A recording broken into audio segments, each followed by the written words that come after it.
All right, we'll go ahead and get started. I know we're missing a few people today, but Gail and I were looking over the list of colleges, and it looks like, well, some of you are here even though your college is closed, but I know we have several closings, and over here on the west side of the state, it is starting to get kind of a rain snow mix or sleet snow mix or something like that. So hard to tell, but I'm sure we'll be missing a few people, but we'll record it and I'll make sure that we get that posted as well.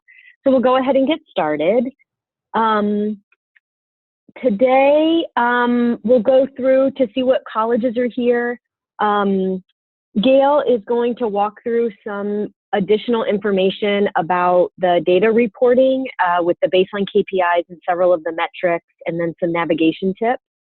I'll talk about some student success resources, and then we'll revisit some of those project deadlines and next steps as well. If you can always unmute yourself to talk, and then we also, you'll find in your pane where you can mute yourself and unmute yourself. You can also open a chat window and you can add a chat in there as well. I'm assuming some of you are working from home, so that might be an easier way to connect today as well. So with that, I just wanted to go through and see who's here. So let's see, is anybody here from Alpena?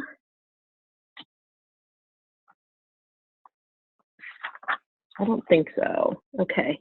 Bay, are you here?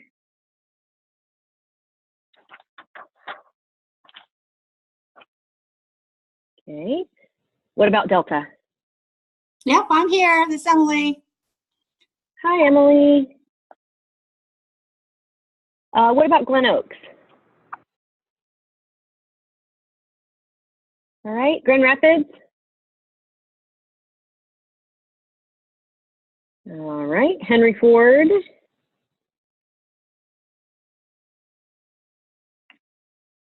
And Macomb?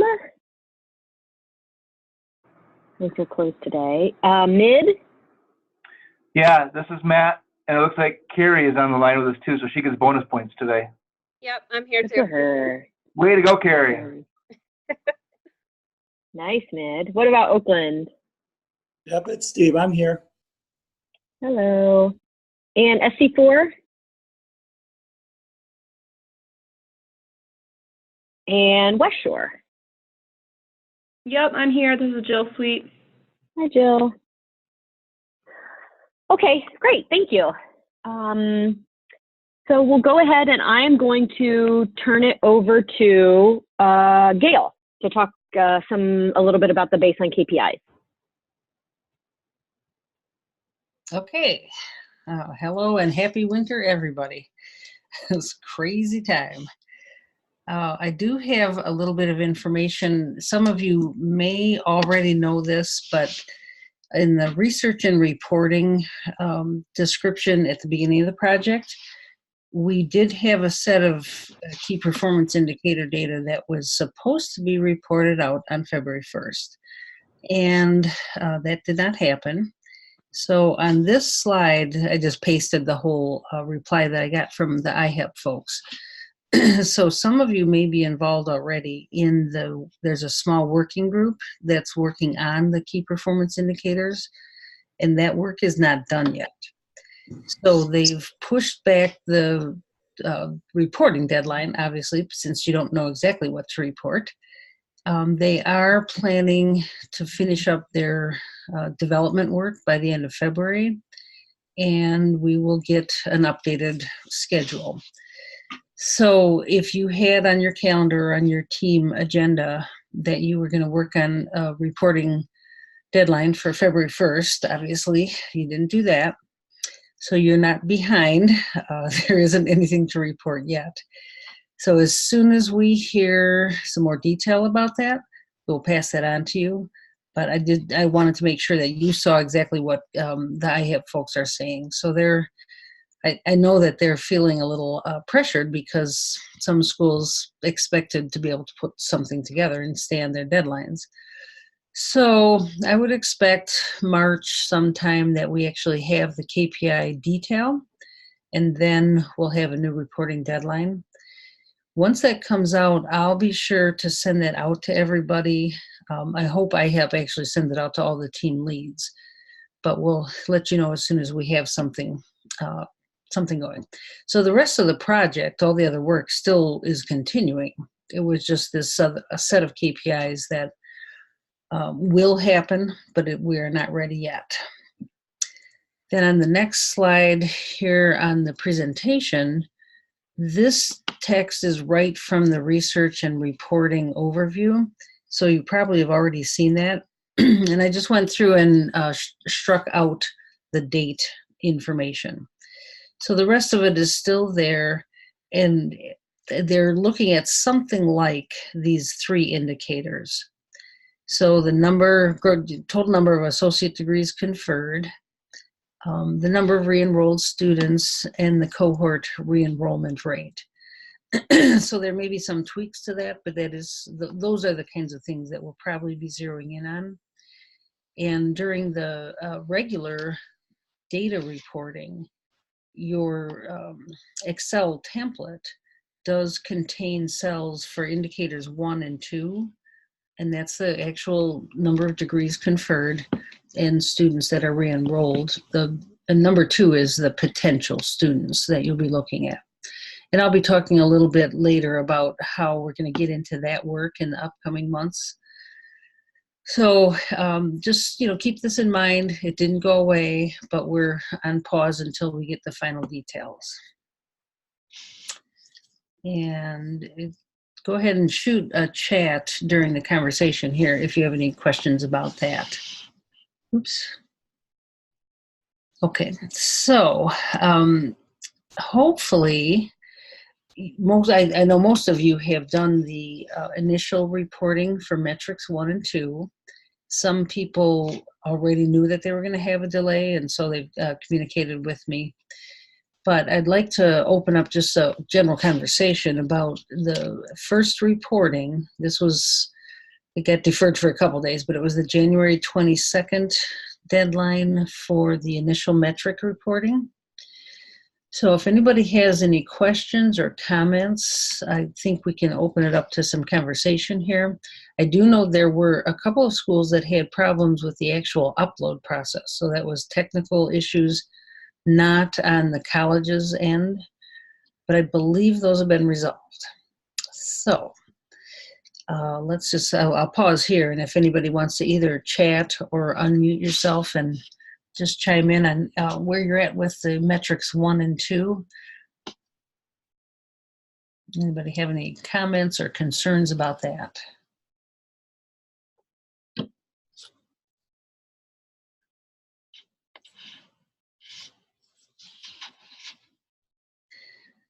Okay. Dead silence. Everybody's still on mute. Now, if you have not already submitted metrics 1 and 2 data, we're still going to want you to do that as soon as possible. But if you have questions about either the mechanics or the details of assembling those data, then let me and Erica know. I can help you, get through the actual mechanics of the data themselves.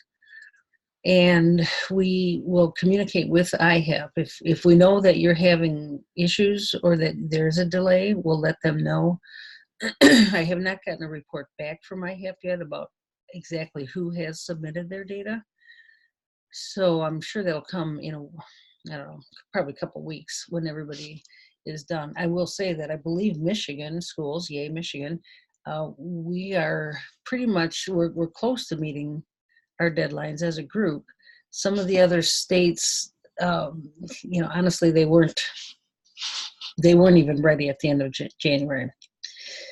So there's going to be a lot of management on the side of IHEP and the researchers, but I'm happy to help with anybody if you're still struggling or you have questions about any of that. Hey, Gail, I do have a question about the age category on the metrics. Mm-hmm. I guess one of my questions is why do we know why they even asked for it, being that birth date was needed in order to produce a student tracker file? The disaggregation, that's the research team, Jason Taylor and his folks developed the categories. So I think those are, I'm just looking at them right now, I believe they match up with the iPad's age categories. So I don't know how they're going to slice and dice the data in the future, but the race, ethnicity, age, the Pell Grant recipient, yes or no, gender, and GPA categories, those are the ones that they'll probably keep asking for those disaggregations as we go along. But as to the why they're asking, I don't know. I'm assuming that'll make a difference to them. Okay, yeah, because I know just for age unknown or not reported, mine was just zeros all the way across. Mm-hmm. Which is good. Yeah, right. You can't do the student tracker file anyway if you don't know the age.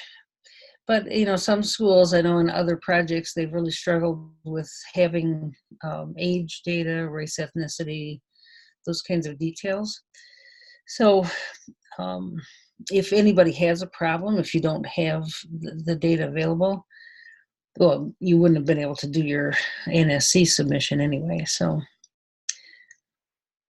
but as far as the research agenda for the project, and Steve, I know you've talked with Jason, I believe, at length on some of these project details, but there will be research done outside of the actual degrees when due, the work that we're doing right now. So hopefully we'll see some really strong research and detail that comes out nationally about, the profile of these students, the adult re-engagement groups, we're really trying to drill down to what happens to these folks and why they don't complete and what efforts are most effective. Okay, thank you. All right, so on the next slide, well, that's just the any other questions or problems. Because we can't really move on to metrics 3 and 4, the next steps in the work, until you have established the universe of interest. And that's really what metrics 1 and 2 do. So hopefully by now you've zeroed in on the group that you're going to work with, that you consider either eligibles or potentials. And during metrics 1 and 2, there's probably some students that did fall out of your data because you didn't know enough information or you couldn't establish an NSC match file, whatever reason. But once you get through with everybody that you can through to metric 2, then you have that universe of interest, and that's what kicks off the next steps in the project. So if there aren't questions, we'll move on to the next slide, but go ahead and feel free to jump in on the chat or, again, let me know anytime if you have any questions about any of this. So as we move into the next phase, the engaging students part of the LMS is the part that your team will be using to guide you through the work. So just backing up a little bit, I think on one of the subsequent slides, we've got the link there for logging into the LMS. So during your team work, and especially for those of you that have done Project Win-Win or Credit When It's Due in the past, some of this might feel familiar and you're gonna feel like you know what to do and you forge ahead. But I'll strongly encourage you to keep going back into the LMS during your team meetings or separately outside of the team meetings and look at how the flow of information and the questions that are built into the LMS. There are a lot of sort of touch points built into the system, questions that help you, make determinations one way or the other if there's institutional decisions that are involved. And just, it really walks you through and guides you through a process. And especially for the team leads, at least one person on campus needs to be in the LMS and going through each of the screens in the block, because there are questions and checkoff boxes as you go through, just indicating, you understand or you're aware of certain things. There are also documents that are embedded in the different blocks, and those documents are designed to, sort of jumpstart your conversation. There's some sample agendas, checklists, things like that. So if I would suggest that at this point you have the LMS login, just keep it open in a browser because you're going to go back in and out of that system. But at this point, you're focusing on the engaging students block. There's nothing that says you can't go back to the prior block, which was the identifying students. So now once you're in the engaging students work, the first metric focuses on the award eligible students. And quite honestly, this is the most fun part of the whole project. These are the student records where you can see that they have fulfilled requirements for a degree, whatever degree you're auditing for. And you're working with those students is to just move them right into the conferral process. And that's going to vary depending on whether your school uses the opt-in, opt-out kind of strategy, either automatically awarding students and just notifying them, or contacting the students and asking them if they want to receive the award or if they have other plans that they would like to pursue with you. So your degree audit is really important in these next couple of steps. So I want to talk just a little bit about degree auditing because everybody, of course, we're Michigan, so we do all different things. So some of you will be doing manual audits. Some of you have degree audits built into your student information system. And then you may or may not, Steve, I know in the Project Win-Win, I believe you set up a different degree audit path that was designed specifically for this group of students. And that's fine. All the degree audit strategies at the beginning, you're doing a first pass just to see if, what the student's general status is. You will probably do subsequent degree audits. As you move into conferring degrees or advising your potentials, you may be doing one or more passes in a degree audit. And that requires staffing.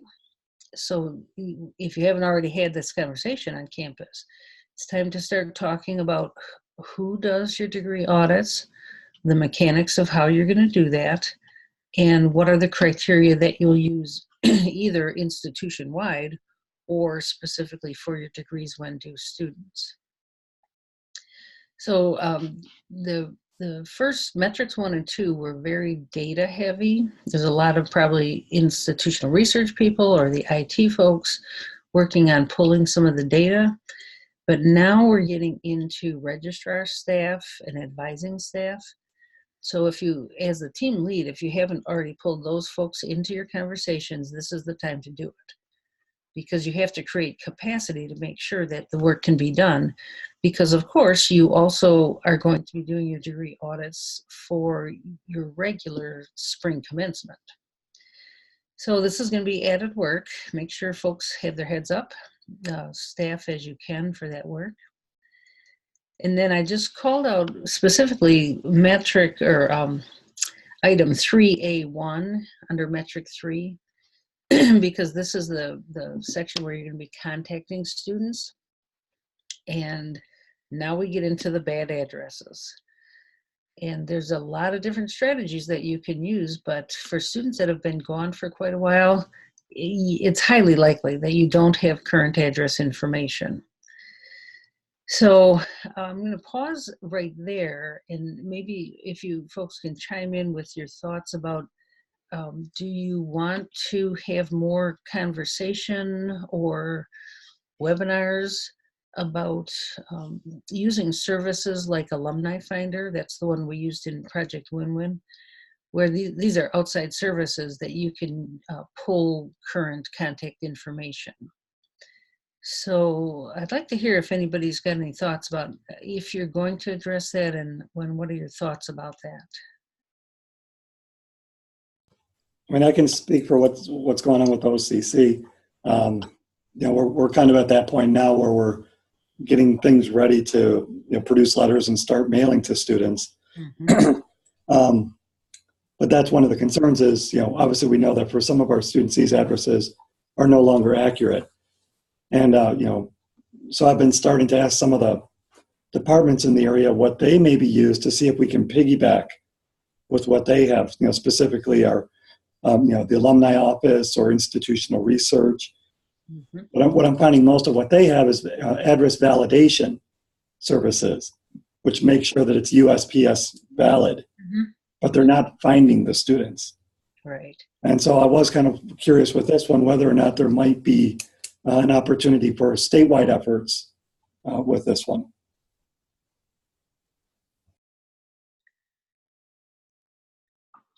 Yeah, we during Project Win-Win, we did do aggregated files that we submitted to Alumni Finder, and that was a little chunky.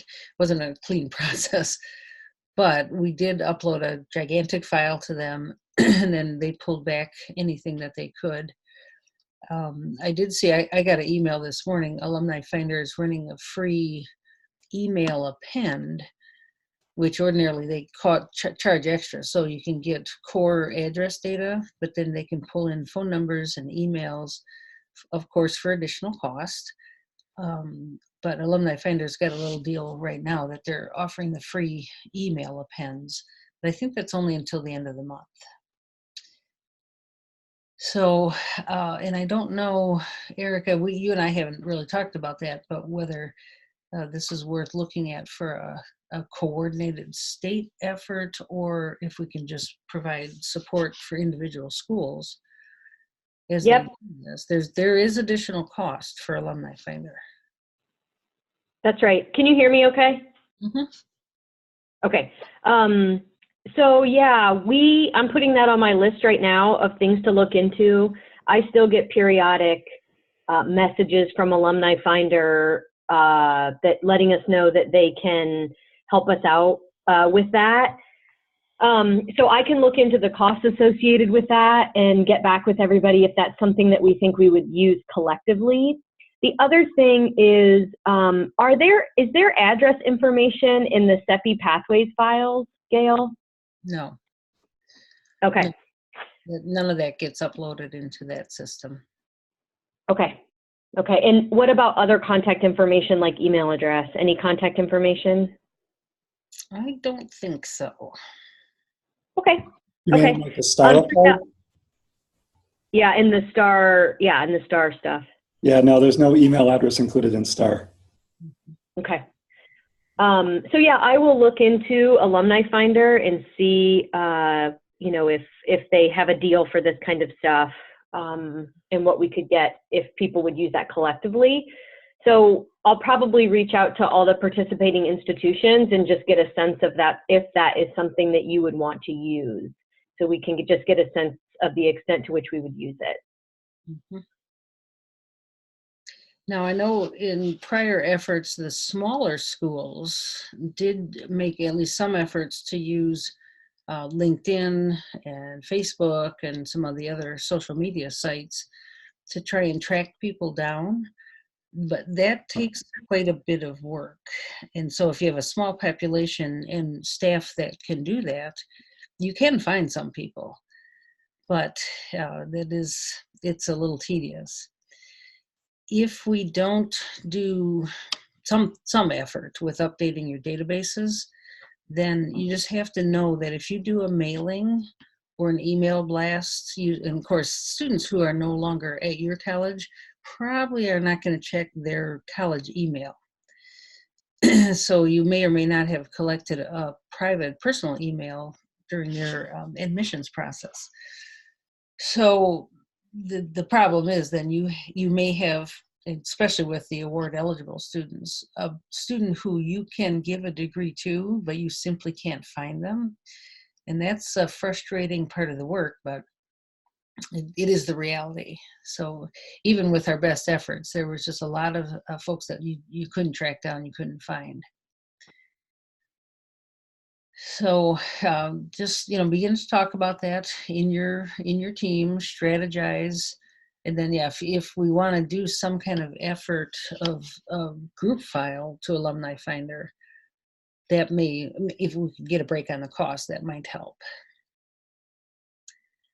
And then the last point I'll touch right now on metric 3 is that once you've identified these award eligible students and hopefully contacted them somehow, some schools in the past efforts have made sort of a big deal about these graduates during commencement, and either had a special certificate or mentioned in the commencement program or something like that. But if you want to include those completers in your graduate and commencement ceremonies or other activities, this is the time to really start planning that, because I'm sure the staff who do the commencement planning, I'm sure they're already hard at work on that, getting things put together.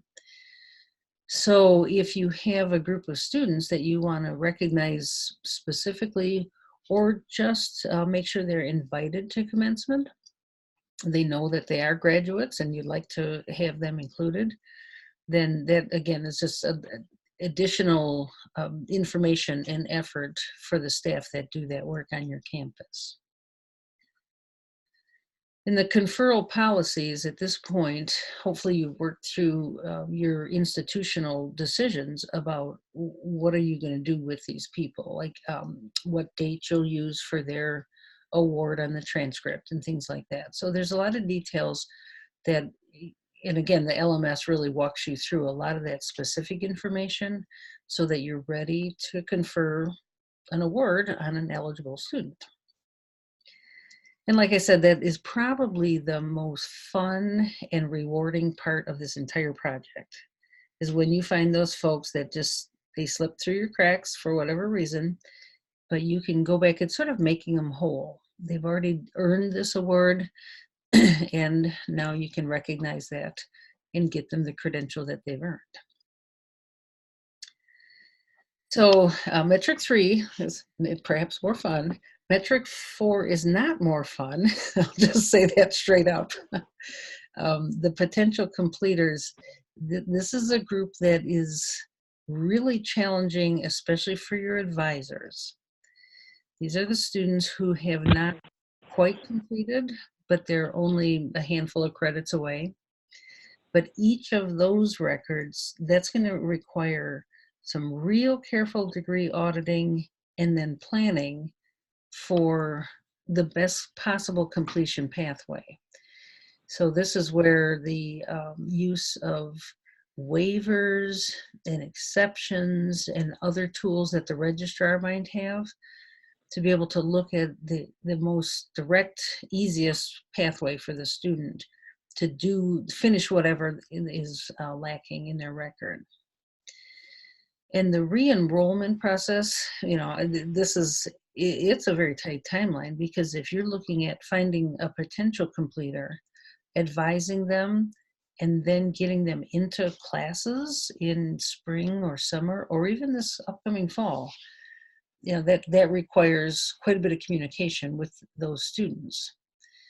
So that's where your advising team is really, really important, working with the registrar to see, when you do get a hold of these students, how can you explain to them what you can do, what they need to do to get themselves back on track. So those are a couple of the big steps that are coming up. Go ahead. This is Matt from Mid-Michigan. I had a quick question back about metric 3 or somewhere back there. Do you have a sense for how many schools are doing an opt-in or opt-out? We're struggling with that decision, and so we're talking about it a lot. We don't have to worry about addresses quite as much if we're just going to give students a degree if they earned it, and we don't care if they opt in or not. Do you have any sense for how many schools are doing one way or the other? I don't. I know some schools went with a direct conferral during Project Win-Win, And quite honestly, that means that some students have a degree on their transcript and they don't even know it. If you weren't able to contact them, but you did a direct conferral, then they have the credential, but they may or may not be aware of that. So, you know, it's a tough thing. Some of those schools did that as a one-time during Project Win-Win, but they didn't roll it out to the entire regular institutional policy. So, opt-out basically is that you're going to give them the degree unless they say no. Opt-in is they're asking, or you contact them first and secure consent before you go ahead with anything on a transcript. Yeah, and like Steve says, with opt-out, the address is very important because you have to make sure you're contacting them to make sure they have an opportunity to opt out. Right. But with opt-in, I have to make sure I contact them to make sure they actually can opt in. So yeah, the automatic conferral is the easiest, but it feels different to me. Wrong is the wrong word, but it feels odd to me. I'm still struggling with it. I think that's a great word for it, because I mean, for your college, then you can count that person as a completer. You can report them in your graduation data. But if the student doesn't even know this happened, that's not exactly the goal of the whole project or the effort. So, but that rolls back to this whole contact and address concern. And it is an issue no matter which strategy you use.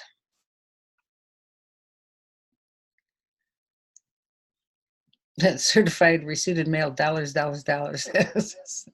Yes, and there is cost involved in communications.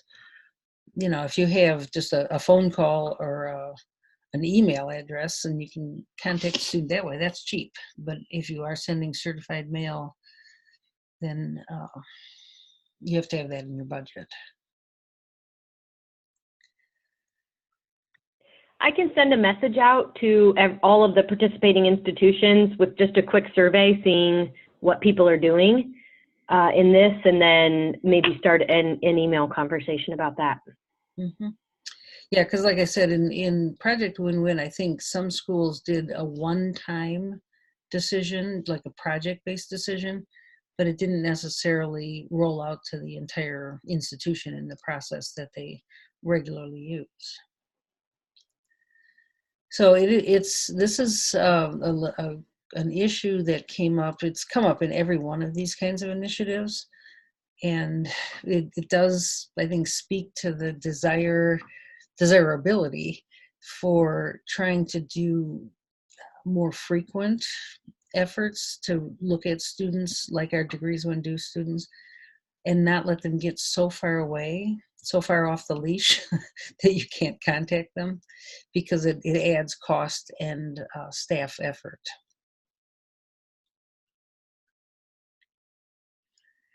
So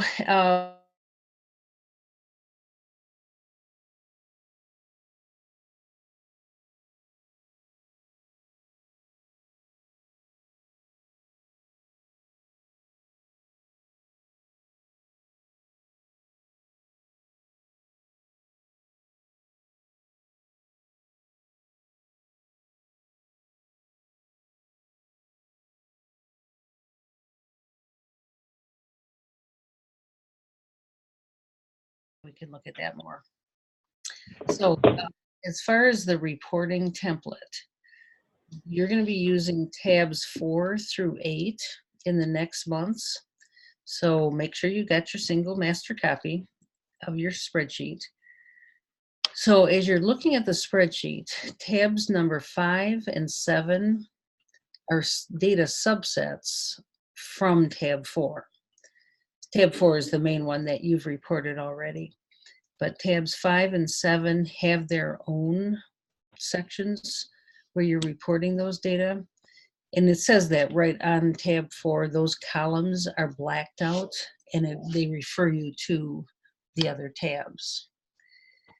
And then there's also on tabs number 6 and 8, these are just the degree and CIP code detail. So on your main tab 4, you're going to be reporting aggregate totals of students who received awards from the eligible group. And then when you get to the point, when you have any potential students who complete, and you give them their awards. So, but from those totaled numbers, tab 6 and 8 are just the breakout of the degree itself, for instance, Associate General Studies, Associate of Arts, and so on, and then the CIP code that you're using. And again, that's going to be used in the back end with the research team. So it looks like there's additional reporting, but really tab 6 and 8 are just the SIP code, the actual program of study detail. So when you get to those and you read through them, you'll see that it's not a separate set of data. It's just the detail. And hopefully everybody I'm sure you all have your degree programs organized and SIP coded and so on. If you have any questions about any of that, let me know. But that is one thing we'll tie back to the conversation earlier about the STAR data in CEPI. The good thing is that because you have to report SIP codes in that data set, it really has helped people make sure that all of their programs of study have a valid SIP code attached. And so that actually should, tab 6 and 8 should be pretty straightforward. And then there's an additional document. I don't know if it got attached to the invitation, but we'll send it around. It's in the LMS, but you may not have found it yet because there are a lot of screens in the learning management system. But there's a document called Institutional Policy and Practice Update Template. It's a very simple spreadsheet, but it does give you a handy tool to keep track of institutional decisions, including responsible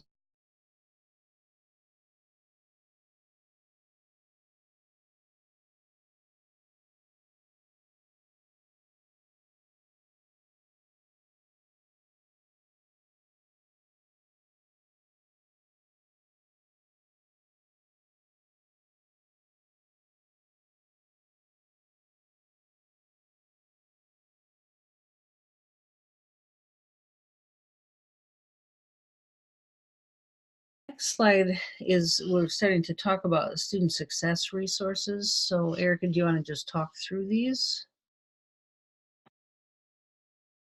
Sure. Thanks, Gail. Sorry about the disconnection issues. So as you are all beginning to go into the phase where you're thinking about contacting students, Mid-Michigan College contacted me about some adult re-engagement resources. And so I shared some of these with them this year, and I thought I would share a few things with you as well, with all the colleges that are participating as you're thinking about reaching out to students, potentially thinking about, you know, instead of the same letter going to all students, particularly those students that are potentials that may still need to complete their courses, I wanted to share with you some resources that might be helpful as you're thinking about that. So first is a program called Learning Counts, which is from an organization called CALE, which is now merged with another kind of nonprofit organization. But what it essentially does is help colleges award credit for prior learning. So it allows you to evaluate your PLA, join Learning Counts to evaluate your PLA. It's not the only tool that you can do that, but I just kind of add this on here to signal to you that you should consider or think about how you could award credit for prior learning for some of your students who may be returning and may have work experience where they could document learning through a PLA process. The next thing I would encourage you to think about is, as some of your potential students that are returning may have experience in the military, we have recently launched a project that we're actually just finishing up called the METC Degree Bridge Program, which is a partnership with the Medical Education Training Center at Fort Sam Houston in Texas, where institutions can award academic credit for military training. METC primarily focuses on medical areas, but through some of the work that we've done with the Consortium of Michigan Veterans Educators, there's quite a few resources out there about how you can evaluate a student's military transcript to award academic credit. So as you're thinking about customizing those messages to students, if you see that the person was a military service member, it's possible that there would be some credit on there. The other resource that I wanted to share with you is some work from out of the Lumina Foundation and the Kresge Foundation that talks about employer engagement. So as you're thinking about these students that you're re-engaging, it's very likely that they're in the workforce. And there's some resources that Lumina and Kresge provide that talk about engaging employers in your student success efforts. So there might be some helpful resources for you there, and also signaling to students that if they do have a few courses to complete, they may be able to work closely with their employer to be able to pay for those credits as they return to college, or even to encourage them to ask their employers if it would benefit them to have an associate degree. I'm sure you see, just as I do, the number of we're hiring signs, you know, at various different places. So, you know, it's an employee's market right now. Employers are really looking for people, and so any opportunity that they have to attract new talent or retain talent may be valuable to them. So I just wanted to share some of those resources with you. Another resource that I wanted to share is a new tool that the state of Michigan released last year, and it's called MyBridges. And some of you may be familiar with MyBridges from before. I know Carrie is on the phone from MID, and she's very familiar with this. But MyBridges is the new My Benefits Access site, if you were familiar with that. And I will tell you, it is, in my experience, far leaps and bounds better than the old MyBridges that Michigan made available. So Michiganders can apply for public benefits, I think 5 different categories of public benefits, and they can also get connected with community-based resources on this site. So I provided that link to you here, because I would encourage you to go out and check that out. I know MID and Macomb have become partners with MyBridges, and what that means is you can actually, by officially becoming a partner with them, you can get referrals from the site. And education is the most searched feature on this site. So it's ahead of housing or food or cash assistance or childcare or transportation. Education is the most searched feature on the site. And so although these aren't going to necessarily overlap with your Degrees When Due students, certainly this is another opportunity for you to think about connecting with students. And then if you do have students returning to you, there are resources available to them to help them re-enroll in college. One other thing that I wanted to mention is a program that has been getting a lot of press nationally, but then also in Michigan, is Wayne State's and also Georgia State's Warrior Way Back. Well, Wayne State's Warrior Way Back debt forgiveness project. But essentially what they do is they've mined the data at their institution to identify students who had some debt at the institution. And you know what that means is that they typically cannot re-enroll at your institution, and they can't re-enroll at any other institution as well. And so I share this with you not because I think that we're in a fiscal situation where all of you can do a debt forgiveness program like a university like Georgia State or Wayne State could do, because they have more flexibility with tuition dollars. But certainly if you can think about looking at those students that have debt on their record at your institution, as you start to think about re-engagement, it's just something that you might want to start thinking about as you are thinking about reaching out to your students. So those are just a few resources that I wanted to share with you. some of you are also involved in some of our transfer work around the state and the replacement of the Michigan Transfer Network. And so the other thing that I wanted to share with you is the development site, which I think I've showed this to you before, the development site for MyTransfer. So remember that this may be a good resource for your students that are coming back, particularly if they're interested in earning a bachelor's degree. This can be a great way to refer them to a site like this where they can find out how their courses from your institution will transfer and how they can use the MTA and the soon-to-be released MyTransfer pathways as well. So just think about some of those resources as you're reaching out to students. And then just after I posted these slides this morning, there was a new article posted in MLive. Apparently Governor Whitmer this evening is going to announce her proposal for a debt-free community college plan in her State of the State speech tonight in Michigan. I pulled this article from MLive, and you should pretty easily be able to find it on MLive. Although I will repost these slides, and I'll include the link to the article as well. I don't have a lot of insider information right now, but it sounds like her proposal has two features to it, which is a debt-free community college plan for high school graduates. Recent high school graduates, similar to kind of our Promise programs that we have throughout the state. But then she also just briefly mentions a Reconnect program, or kind of an adult Reconnect program. And as some of you may know, that Tennessee, that's how they've branded their adult re-engagement program.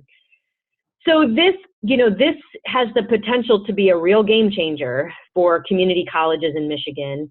But I encourage you to listen to her State of the State speech tonight, but also think about, as you're re-engaging with these students, they may be the same people who would be eligible for the Governor Whitmer's debt-free community college plan. I just wanted to alert you to, as you're thinking about this work, to keep your eye on what she has to say about that as well. So before I move on, are there any questions about that or any of the other slides I had?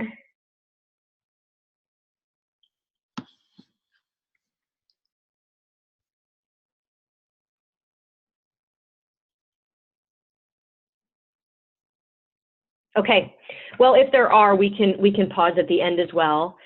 On our last call, we talked about a press release and some press information, and it is still on my task list to do that, to draft a press release, also to talk about the benefits of the associate degree and potentially do some research or find where we can do a Michigan radio spot that might then be on all of your Michigan radio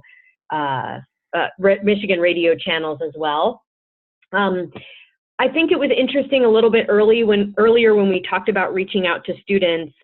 Back when we did Credit When It's Due, one of the things that we did at the Center for Student Success is put together a marketing packet about reverse transfer, and it really leveraged social media in that process. So Twitter, Instagram, Facebook as well, to be able to post on your site as well.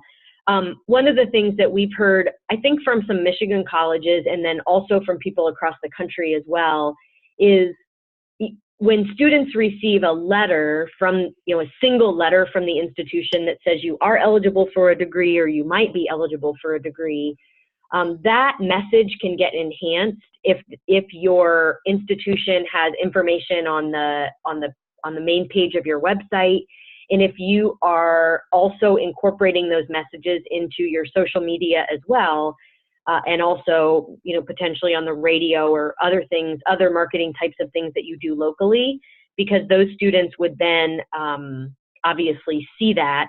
And then if they do get the letter, they're triggered to potentially reach out to the institution, or when they get that letter, oh, okay, I've seen something else about this. I also think that it has the added benefit of, I don't know about you, but when I see an announcement like that, I always say to myself, I wonder if I'm eligible too for this, for a degree. Maybe I left with all these credits and didn't earn a degree. So I think it has the potential of also reaching students who are not in your universe of interest or are not eligibles or potentials, but may see that and then may say, oh, maybe this applies to me, and then they reach out to your advisors as well. So that is on my to-do list, and by our meeting in March, my plan is to have some of this, a press release and some of this information ready for you to use in your efforts of reaching out to students as well. So just finishing up with some project dates and deadlines, I left the interim metrics, the interim implementation metrics deadline on there, even though that's passed, because I know some of you were delayed in doing that. And I know some of you have probably barely been at work since January 22nd with all of this weather. But Gail, do I need to put in a deadline for the baseline KPIs? I don't think we know what that is yet, do we? Nope. Hopefully Okay. we'll hear soon, but we don't have it now. Okay. And then we just included the login for the LMS again here so that you have that in your records in case you need to bookmark that again or need to find that again. So we wanted to put that in here as well. And of course, this presentation is attached to your meeting invitation here. We will continue to have our monthly meetings and provide updates. Our next meeting will be on Thursday, March 14th from 3 to 4:30. I recorded this and we'll get this processed and then posted up on our YouTube channel and then shared out with you as well. So before we sign off for the day, is there anything else that you wanted to discuss or had questions about?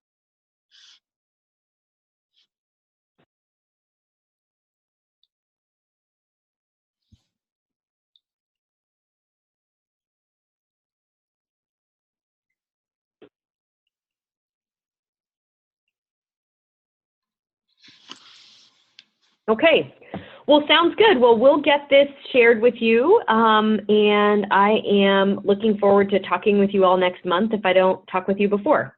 So thanks a lot. Have a great day. Bye-bye. Thanks, Erica. Thank you.